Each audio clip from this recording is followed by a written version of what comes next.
Buat semuanya yang mau belajar genetika sini, KKR kasih tahu kalau kamu mau belajar genetika, hal yang awal kamu harus tahu adalah istilah yang dipakai di dalam genetika itu sendiri. Misalnya genotip.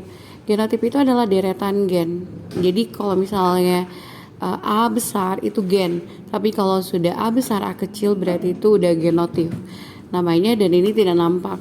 Kemudian ada fenotip. Fenotip itu ekspresi dari genotip ini. Jadi kalau misalnya A besar manis, berarti manis itu adalah fenotip. Atau A besar adalah merah, berarti fenotipnya adalah merah.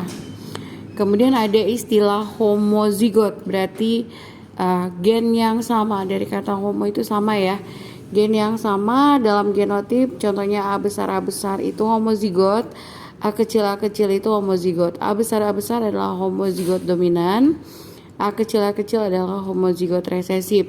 Ini untuk persilangan monohibrid.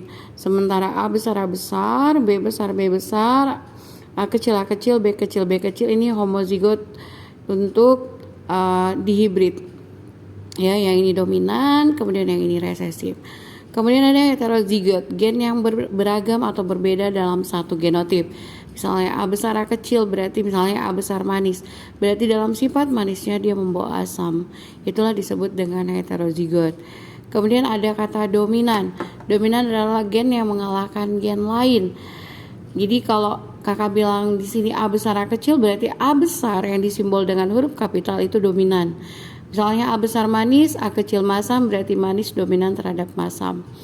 Kemudian resesif kebalikannya ya, sifat yang dikalahkan. Terus ada gamet tuh.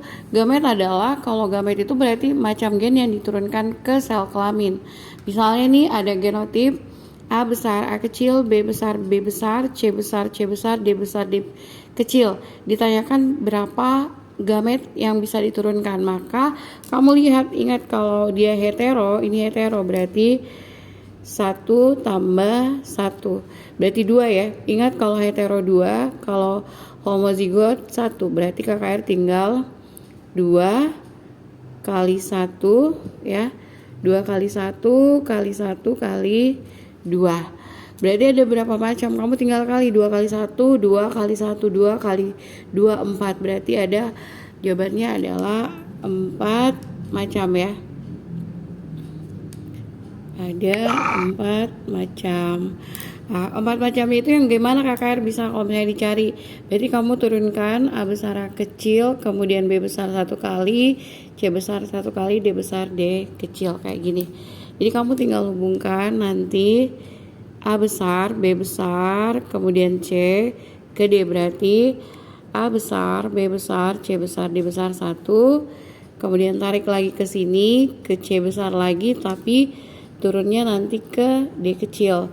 Berarti A besar, B besar, C besar, tapi D-nya kecil. Udah itu kamu pakai A kecilnya. A kecil, tarik garis, kemudian ke B besar, C besar, baru ke D besar. Berarti A kecil, B besar, C besar, D besar. Terakhir adalah tetap A kecil, ke B, ke C, tapi ke D. Jadi A kecil, B besar, C besar, kemudian D kecil gitu ya. Jadi ada 4 macam. Oke, yang mau bertanya boleh komen di bawah. Terus kamu kalau mau minta materi boleh kamu komen di bawah.